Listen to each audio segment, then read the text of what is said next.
Little white girl stands up for her black classmate. Her courage changes the entire town. Part 1.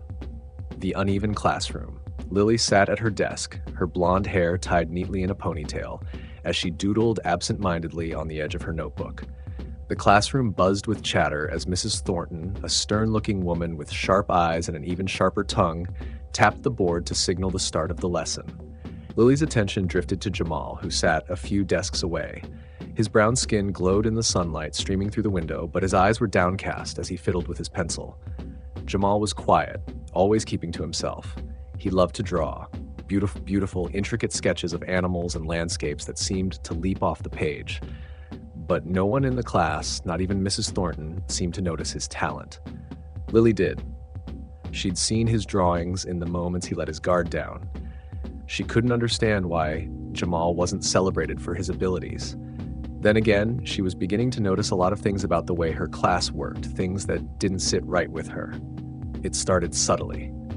Jamal's hand would shoot up during discussions, but Mrs. Thornton's gaze would pass over him as if he weren't there. If he spoke out of turn, he was reprimanded swiftly. When other students did the same, they were gently corrected or ignored entirely. Jamal never protested. He just sank deeper into his seat, his vibrant sketches hidden behind the folds of his notebook. One day, the disparity became impossible to ignore. "All right, class," Mrs. Thornton said, clapping her hands. "Your art projects are due today. Remember, the theme was community. Let's see what you've created." Lily watched as students shuffled to the front of the room, placing their projects on the display table. There were poster boards covered in glitter, clay sculptures, and even a diorama of their town square. Then it was Jamal's turn. He hesitated before walking up, clutching his work tightly. When he unfolded the large sheet of paper, the classroom fell silent. It was breathtaking. A detailed drawing of their town filled with people of all races and backgrounds. The colors blended seamlessly, creating a sense of harmony and vibrancy. Even the imperfections in the building seemed deliberate, as if to say that every flaw had a place in the bigger picture. "Wow," Lily whispered under her breath. But Mrs. Thornton's expression didn't change. She tilted her head, her lips pursed. She said after a long pause. "It's nice, Jamal, but you could have tried harder. This doesn't really capture the theme of community. Maybe next time, put in a little more effort." Lily's stomach dropped. She looked around the room hoping someone would speak up, but the other kids just stared at their desks or exchanged knowing glances. Jamal's shoulders slumped as he carried his masterpiece back to his seat. He folded it carefully, as though trying to preserve what little dignity remained. The rest of the day passed in a blur for Lily. She couldn't shake the image of Jamal's drawing, or the way Mrs. Thornton dismissed it so casually. That night, as she sat at the dinner table with her parents, she brought it up. "Do you think it's fair to treat someone differently just because of their skin color?" she asked, poking at her mashed potatoes. Her father, a tall man with a booming voice, chuckled. "Where's this coming from, sweetheart?" Lily hesitated. "There's a boy in my class, Jamal. He's really talented, but Mrs. Thornton always ignores him or says his work isn't good enough. I don't think it's right." Her mother, a soft-spoken woman with kind eyes, placed her fork down. "That's a heavy question, honey. Unfortunately, not everyone is treated equally in this world. It's not fair, but it's the way things are." "But it doesn't have to be," Lily said, her voice rising. "If no one says anything, how will it ever change?" Her father frowned. "Listen, Lily, I'm proud of you for noticing these things, but you need to be careful. Standing up for others isn't always easy, and it might not be worth the trouble. Sometimes it's better to mind your own business." Lily stared at her plate, her appetite gone. She didn't agree with her father, but she didn't know how to explain why. All she knew was that ignoring the problem felt wrong. She decided then and there that she wouldn't stay silent. Jamal deserved better. The next day, Lily walked into the classroom with a renewed sense of purpose. She found Jamal sitting in his usual spot, hunched over his notebook. His pencil moved swiftly, creating shapes and lines that would soon form another masterpiece. She took a deep breath and approached him. "Hi, Jamal," she said, her voice trembling slightly. He looked up, surprised. "Hi. That drawing yesterday was amazing. I mean it. You're really talented." A small smile tugged at the corners of his lips. "Thanks. Before she could say more, Mrs. Thornton walked in, her heels clicking sharply against the floor. "All right, settle down, everyone. Open your textbooks to page 34. As the class obeyed, Lily glanced at Jamal. She could tell he wasn't used to compliments or attention. It made her even more determined to be his ally. The opportunity came sooner than she expected. During recess, a group of boys from their class cornered Jamal near the swings. They were older, bigger, and had been teasing him for weeks. Lily had overheard their cruel jokes but hadn't dared to intervene. Today, she couldn't stay silent. "Hey, Jamal," one of the boys sneered. "Why don't you draw us a picture of you going back to where you came from?" The group erupted into laughter. Jamal said nothing. His fists clenched at his sides. "That's enough," Lily shouted, marching toward them. The boys turned, surprised. "What's it to you, Lily?" one of them asked, smirking.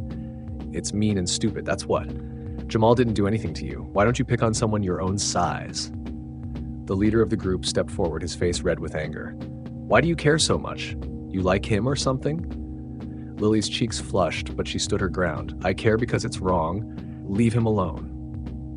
The boys muttered insults under their breath, but eventually backed off, shooting glares at Lily and Jamal as they walked away. Lily turned to Jamal, who looked at her with a mix of gratitude and disbelief. "Why did you do that?" he asked. "Because someone had to," she said simply. From that day on, Lily and Jamal became friends. They spent recess together, sharing stories and laughter. Lily learned about Jamal's love for art and his dreams of becoming an illustrator. Jamal learned that Lily wasn't afraid to stand up for what was right, even when it wasn't easy. But not everyone was happy about their friendship. Whispers started circulating around the school, and some of Lily's friends began avoiding her. One girl even told her outright, "You shouldn't hang out with Jamal. People are starting to talk." Lily felt the sting of those words, but she refused to let them deter her. She knew what was right, and she wasn't about to back down. Little did she know, her actions would set off a chain of events that would change their town forever. Part 2, The Storm Brews. The following weeks were some of the hardest Lily and Jamal had ever faced. The assembly had sparked a wave of divided reactions. Some students praised Lily for her courage, while others resented her for making things worse. Jamal's tormentors were only emboldened, targeting him with even more venomous remarks and cruel pranks. Yet, in the midst of the chaos, Lily remained unwavering in her support. One rainy Friday afternoon, as Lily was leaving the library, she heard voices coming from the back of the school. She hesitated, clutching her books tightly, and walked toward the sound. As she rounded the corner, her stomach dropped. Jamal was surrounded by 3 older boys, all towering over him.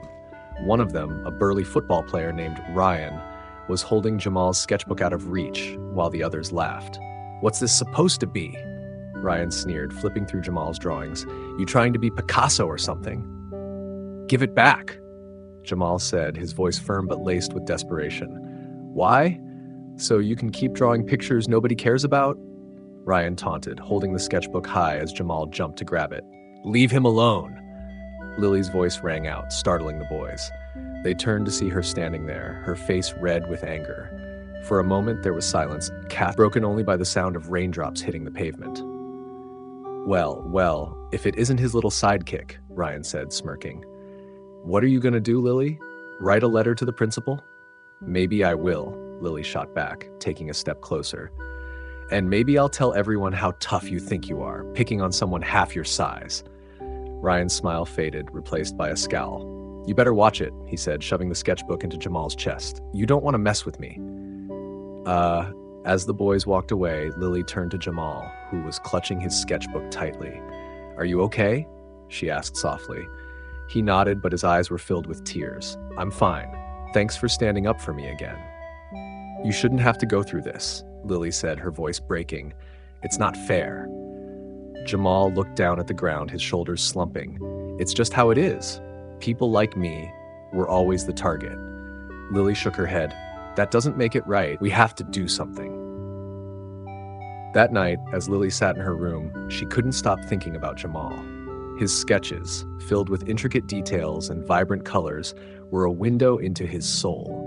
They revealed a world of creativity and imagination that was being stifled by the cruelty of their peers. She couldn't stand by and let it continue. She grabbed her laptop and started typing. At first, she wasn't sure what to say, but the words began to flow as she thought about everything Jamal had endured. She wrote about the bullying, the racism, and the silence of the adults who were supposed to protect them. She poured her heart into the letter, ending it with a plea for change. The next morning, Lily printed the letter and showed it to her parents. They read it in silence, their expressions shifting from concern to pride. "This is powerful, Lily," her mom said, placing a hand on her shoulder. "Yeah, but are you sure you want to do this? Speaking out can be risky." "I have to," Lily said firmly. "If I don't, who will?" Her dad nodded. "We'll support you, no matter what." With their encouragement, Lily sent the letter to the local newspaper. She didn't expect much to come of it, but at least she'd tried. To her surprise, the newspaper published her letter in the Sunday edition, under the headline, "A Call for Justice, One Student's Plea to End Racism in Schools." The article spread quickly, shared on social media, and discussed in local forums. Parents, teachers, and students alike were talking about it, and for the first time, the issue of racism in their town was being acknowledged on a larger scale. But not everyone was supportive. At school, some students accused Lily of seeking attention, while others avoided her altogether. Jamal, too, faced backlash, with whispers and glares following him everywhere he went. One afternoon, as they sat under their favorite tree in the park, Jamal turned to Lily. "Why did you do it?" he asked. "You knew this would make things harder for you." "Because it's the right thing to do," Lily said simply. "And because you matter, Jamal. Sesh, your voice deserves to be heard." Jamal looked at her, his eyes shining with gratitude. "No one's ever stood up for me like this before," he said. "I don't know how to thank you." "You don't have to thank me," Lily said, smiling. "Just promise me you won't stop being yourself. The world needs more people like you." As the weeks went on, the ripple effect of Lily's letter continued to grow. Local activists reached out to her, inviting her to speak at community events. She and Jamal began attending meetings and workshops, learning about ways to combat racism and promote inclusivity. At one event, Jamal shared his story for the first time. Standing in front of a crowd of strangers, he spoke about his experiences with bullying and how Lily's friendship had given him hope. By the end of his speech, there wasn't a dry eye in the room. Afterward, an older man approached them, his face lined with years of experience. "You two are brave," he said. "But this fight isn't easy. You'll face resistance, even from people you thought were on your side. Don't let that discourage you." "We won't," Lily said, her voice steady. "We're just getting started." Despite the progress they were making, the challenges continued. One day, as Lily walked into her history class, she noticed a piece of paper taped to her desk. It was a crude drawing of her and Jamal, with hateful words scrawled underneath. Her heart sank, but she refused to let it show. She calmly tore the paper into pieces and threw it away. That evening, she told Jamal about it. "It's just paper," she said, trying to downplay it. "It doesn't mean anything." "It means they're scared," Jamal said. "Scared of change." Lily smiled at him. "Then let's give them something to be scared of." Their determination paid off. The school administration, under pressure from the community, implemented new policies to address bullying and discrimination. Teachers underwent diversity training, and students were encouraged to participate in open discussions about race and equality. For the first time, Jamal felt like he belonged. He started entering his artwork into contests, winning several awards and gaining recognition for his talent. Lily, too, found her voice as an advocate, inspiring others to stand up for what they believed in. One day, as they walked home together, Jamal turned to Lily. "You know what?" he said. "I think we're going to be okay." Lily looked at him, her heart swelling with pride. "Yeah," she said. "I think we are." Their journey wasn't over, but they had taken the first steps toward a better future. Together, they proved that even in the face of adversity, friendship and courage could make a difference. And for Lily and Jamal, that was just the beginning. Part 3. The Battle for Change. The days following the school's announcement of new anti-bullying policies brought mixed emotions for Lily and Jamal. On one hand, the acknowledgement of the issue was a victory. On the other, implementing real change felt like an uphill battle. Jamal's tormentors didn't magically disappear. and some students were openly resistant to the idea of confronting their biases. "I don't get why we even need these stupid meetings," one student muttered loudly in homeroom, glaring in Jamal's direction. "It's not like racism is even a thing anymore. People just need to stop being so sensitive." Lily's face burned with anger, but Jamal placed a hand on her arm before she could respond. "Not worth it," he whispered. "They're just trying to get a reaction." But for Lily, staying silent wasn't an option. "If you don't think racism is a thing," she said, her voice steady but firm, "then maybe you should try walking a day in Jamal's shoes." The classroom went quiet. The student, clearly taken aback, muttered something under his breath and slouched in his chair. Jamal shot Lily a grateful glance, but she could see the exhaustion in his eyes. Standing up for what was right was taking a toll on both of them. That evening, as Lily worked on her homework, her mom knocked softly on her door. "You've been really brave lately," her mom said, sitting on the edge of the bed. "But I can tell this is weighing on you. Do you want to talk about it?" Lily hesitated, then nodded. "It's just, I don't understand how people can be so cruel. Jamal is one of the kindest, most talented people I know, and they treat him like he's less than human.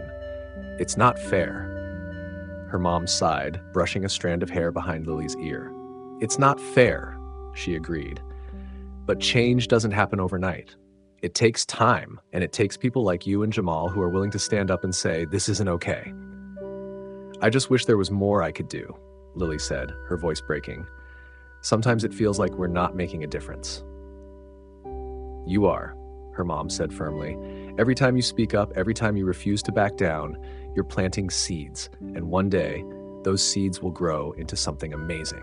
The next morning, Lily met Jamal at their usual spot under the oak tree before school. He was hunched over his sketchbook, the tip of his pencil flying across the page. "What are you working on?" Lily asked, sitting down beside him. Jamal glanced up, a shy smile playing on his lips. "Just something I've been thinking about," he said, turning the sketchbook so she could see. The drawing depicted a group of diverse students standing together, their faces lit with determination as they held a banner that read, "United We Stand." "This is amazing," Lily said, her eyes wide. "You should show this to someone." Jamal shook his head. "It's not good enough yet." "Are you kidding?" Lily said. "This is incredible. You have a gift, Jamal. Don't let anyone make you feel like you're not good enough." Jamal looked at her, his expression softening. "You always know what to say," he said. "I don't know what I'd do without you." "You'll never have to find out," Lily said, grinning. "We're in this together." As the weeks went by, the school began rolling out its new programs. Diversity workshops were held during homeroom, guest speakers were brought in to talk about inclusion, and students were encouraged to participate in activities designed to foster empathy and understanding. At first, the response was lukewarm. Many students went through the motions without truly engaging, and some flat out refused to participate. But gradually, things began to shift. A few brave students started sharing their own experiences with discrimination, and others began to listen. Really listen for the first time. For Jamal, the change was bittersweet. While he was glad to see progress, he couldn't forget the pain he'd endured to get to this point. And as much as he appreciated Lily's unwavering support, he couldn't help but feel a twinge of guilt. She had become a target too, facing sneers and snide remarks from their peers. One day, as they walked home from school, Jamal turned to Lily. "I've been thinking," he said. "Maybe I should back off a little. Let things cool down." "What are you talking about?" Lily said, stopping in her tracks. "You can't give up now. We're finally starting to make a difference." "I'm not giving up," Jamal said. "I just don't want you to get hurt because of me." Lily's eyes filled with tears.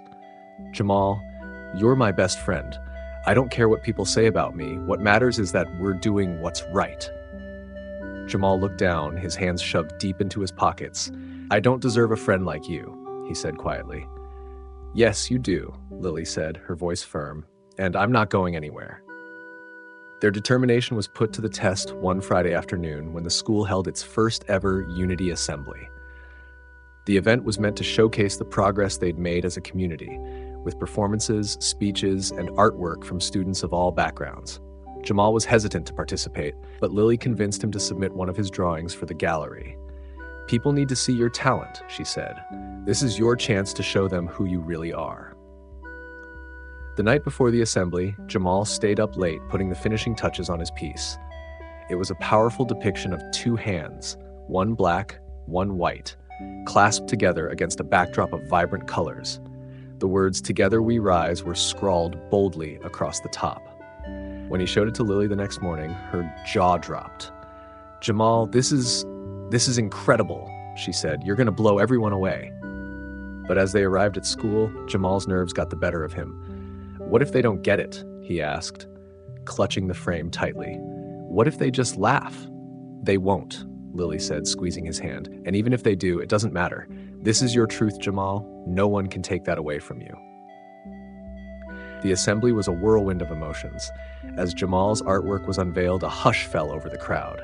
Students and teachers alike stared at the piece, their faces reflecting a mix of awe and introspection. When the principal invited Jamal to the stage to explain his work, his hands trembled as he gripped the microphone. "I drew this because I wanted to show that we're stronger together," he said, his voice shaky but determined. "We all have a part to play in making our school and our world a better place."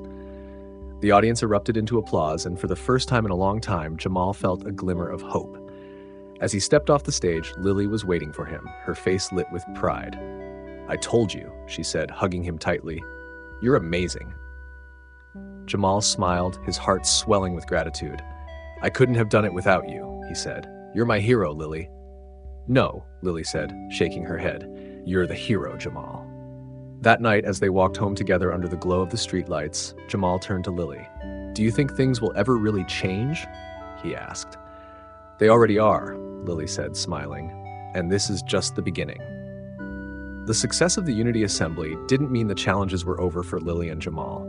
While many students expressed their admiration for Jamal's artwork and his courage on stage, there were still whispers of dissent.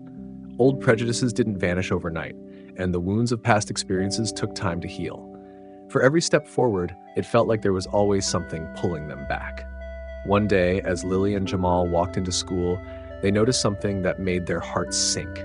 Someone had spray-painted the words "Fake Unity" across the wall where Jamal's artwork had been displayed. The vibrant colors of his piece were now marred by hateful black graffiti. A crowd of students gathered around, murmuring in disbelief. Lily clenched her fists, her face red with anger. "I can't believe this," she said, her voice shaking. "After everything we've done, this is how they respond." Jamal stood frozen, staring at the vandalized wall. The sight of his work, something he had poured his heart into to face cruelly, left him speechless. A lump formed in his throat, but he refused to let the tears fall. "Whoever did this," Jamal said finally, his voice quiet but steady, "doesn't want us to succeed. They want us to give up." "But we're not going to," Lily said firmly, turning to face him. "Right?" Jamal looked at her, the fire in her eyes rekindling his resolve. "Right," he said, nodding. "We're not giving up." The school administration acted quickly, covering the graffiti and launching an investigation. But the damage was done. The incident reignited old tensions, and it was clear that not everyone was on board with the changes the school was trying to make. For Lily, the vandalism felt personal. She couldn't stop thinking about the person or people responsible for trying to tear down everything she and Jamal had worked for. She wanted answers, and she wasn't afraid to speak up, to get them. During lunch that day, Lily stood in the middle of the cafeteria and raised her voice. "Whoever did this thinks they can scare us into silence," she said, her voice ringing out over the chatter of students. "Well, they're wrong. We're not going anywhere, and we're not backing down." The room went quiet, all eyes on her. Some students looked impressed, others looked uncomfortable. A few snickered, but Lily didn't care. She wasn't speaking for them. She was speaking for the ones who believed in a better future. Jamal watched from across the room, a mix of admiration and worry in his eyes. He appreciated Lily's passion, but he couldn't shake the feeling that her boldness making her a target. Over the next few days, Lily and Jamal threw themselves into their efforts to keep the momentum going. They organized meetings, invited guest speakers, and worked with the administration to create more opportunities for students to share their experiences. But the backlash continued. Lily started finding anonymous notes in her locker, filled with hateful messages. "Stay in your lane," one note read. "Traitor," said another. She tried to brush it off, but the words lingered in her mind. She didn't tell Jamal about the notes, not wanting to worry him, but her mom noticed the change in her demeanor. "You've been quiet lately," her mom said one evening as they sat at the dinner table. "Is everything okay?" Lily hesitated, then nodded. "It's just this whole thing with Jamal and the school. It's harder than I thought it would be. Standing up for what's right is never easy," her mom said gently. "But you're making a difference, Lily. Don't forget that." Meanwhile, Jamal was dealing with his own struggles. Despite the progress they had made, he still faced daily microaggressions from some of his peers. A group of boys in his math class made a habit of calling him Art Boy in a mocking tone, pretending to trip over him in the hallway and making snide comments under their breath. Jamal tried to ignore them, but one day their taunts became too much. As he walked past their table in the cafeteria, one of the boys stuck out his foot, causing Jamal to stumble and drop his tray. The sound of his plate shattering on the floor echoed through the room, and laughter erupted from the boys. "Oops," one of them said, smirking. "Didn't see you there." Jamal clenched his fists, his face burning with humiliation. But before he could say anything, Lily appeared by his side. She bent down to help him pick up the broken pieces of his tray and sat glaring at the boys as she did. "You think this is funny?" she said, her voice cold. "You think you're tough, picking on someone who's already been through enough?" The boys looked uncomfortable, but they didn't respond. Lily turned back to Jamal, her expression softening. "Let's get out of here," she said. As they left the cafeteria, Jamal's shoulders sagged with exhaustion. "I'm so tired of this," he said quietly. "No matter what we do, it feels like it's never enough." "It is enough," Lily said firmly, "and we're going to keep fighting until they realize that." The turning point came a few weeks later when the school held a town hall meeting to discuss the ongoing issues. Students, parents, teachers, and community members were invited to share their thoughts and experiences. Jamal was reluctant to speak, but Lily convinced him to write something down, just in case. "Your voice matters," she said. "People need to hear your story." When the night of the meeting arrived, the auditorium was packed. Jamal and Lily sat in the front row, their hands clasped tightly together. One by one, people took the microphone, sharing their thoughts on the situation. Some were supportive, others were dismissive. Finally, it was Jamal's turn. As he walked up to the stage, his heart pounded in his chest. He could feel the weight of everyone's eyes on him, but he forced himself to take a deep breath and focus on the paper in his hands. "My name is Jamal," he began, his voice shaking slightly. "I'm a student here, and I've been dealing with racism for as long as I can remember. It's not just the big things, like being called names or having my artwork vandalized. It's the little things, too. The looks, the whispers, the feeling that no matter what I do, I'll never be enough." He paused, glancing out at the audience. Some faces were sympathetic, others were unreadable. "But I'm not here to complain," he continued. "I'm here to say that we can do better. We have to do better. Because if we don't, nothing will ever change. And I don't want the next kid who looks like me to go through what I've been through." When he finished, the room was silent for a moment. Then slowly, people began to clap. The applause grew louder and louder until it filled the entire auditorium. Jamal felt a wave of emotion wash over him. Relief, gratitude, hope. As he stepped off the stage, Lily was waiting for him, her eyes shining with pride. "You did it," she said, throwing her arms around him. "You were amazing." The meeting marked a turning point for the school and the community.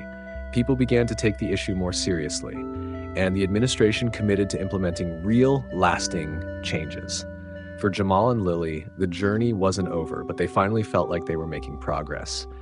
Together, they had proven that even in the face of adversity, courage and kindness could make a difference. And as they walked home that night under the glow of the streetlights, they knew that this was only the beginning of something much bigger. The town meeting had ignited a spark, but for Jamal and Lily, it was just the beginning. While the applause at the end of Jamal's speech was a sign of progress, the reality of dismantling deep-rooted prejudice was a much tougher journey. However, the seed of change had been planted, and Jamal and Lily were determined to nurture it. The next morning at school, something unexpected happened. As Jamal walked into the building, he noticed a group of students standing near the lockers, holding paintbrushes and art supplies. In the center of the group was Ellie, one of the most popular girls in school, known more for her Instagram posts than for activism. But today, she was wearing old clothes and had paint streaked across her cheeks. "What's going on?" Jamal asked cautiously. Ellie turned to him with a smile. "We're repainting the wall," she said. "Your mural deserves to be seen the way you made it." Jamal blinked in surprise. "Really? Really," Ellie said. "I heard your speech last night. It made me realize how much I've been ignoring. I want to help fix this." Jamal felt a lump rise in his throat. He wasn't used to this kind of support, especially not from someone like Ellie. "Thank you," he said quietly. Lily appeared beside him, her eyes scanning the group of volunteers. "Looks like people are finally starting to wake up," she said, nudging him with a grin. The project to restore Jamal's mural became a symbol of unity within the school. Over the next few days, more students joined in, painting side by side, sharing stories, and getting to know each other in ways they hadn't before. Jamal's mural, once a target of hate, was transformed into something even more powerful. Surrounding his original piece were messages of hope, solidarity, and resilience, written in dozens of different handwritings. But not everyone was happy about it. During lunch one day, Lily overheard a group of students muttering at a corner table. "This whole thing is ridiculous," one of them said. "Why does he get so much attention just because he's black?" Lily felt her blood boil. She wanted to march over and confront them, but Jamal stopped her. "It's not worth it," he said. "Some people aren't going to change no matter what we do." "But they're wrong," Lily insisted, "and they don't get to tear you down." "They won't," Jamal said with a small smile, "because I've got you." Jamal and Lily organized a unity fair, inviting students and community members to showcase their cultures through food, music, and art. The event was a massive success, with hundreds of people attending. Jamal's artwork was featured prominently, along with performances by students from diverse backgrounds. For the first time, Jamal felt truly seen, not as the black kid who stood out, but as an artist, a leader, and a friend. And for Lily, the fair was a reminder of why she had stood up for Jamal in the first place. This wasn't just about one person. It was about creating a world where everyone could feel like they belonged. But just as things seemed to be improving, the shadows of hate resurfaced. Late one night, Jamal received a text from an unknown number.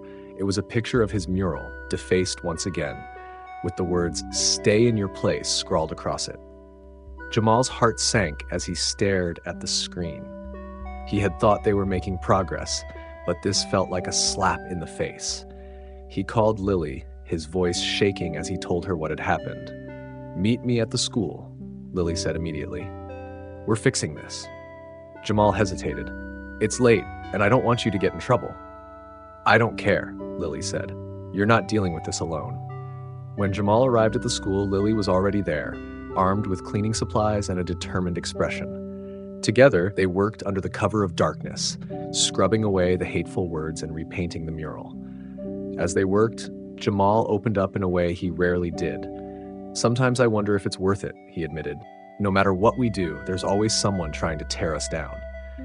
"It is worth it," Lily said firmly. "Because every time you speak up, every time you create something beautiful, you're showing them that they can't win. And you're inspiring people to do the same." Jamal looked at her, his eyes filled with gratitude. "I don't know what I'd do without you." "You'll never have to find out," Lily said with a smile. The next morning, the entire school was buzzing about the vandalism and the fact that it had been repaired overnight. Students rallied around Jamal, condemning the act of hate and expressing their support. Even teachers who had previously stayed silent began speaking out, acknowledging the need for change. One of the most surprising moments came when Mr. Thompson, Jamal's history teacher, asked to speak with him after class. "I want to apologize," Mr. Thompson said, looking genuinely remorseful.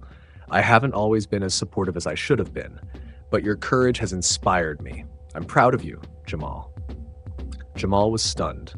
He had always seen Mr. Thompson as one of the many adults who turned a blind eye to the problems around them. Hearing those words felt like a small but significant victory.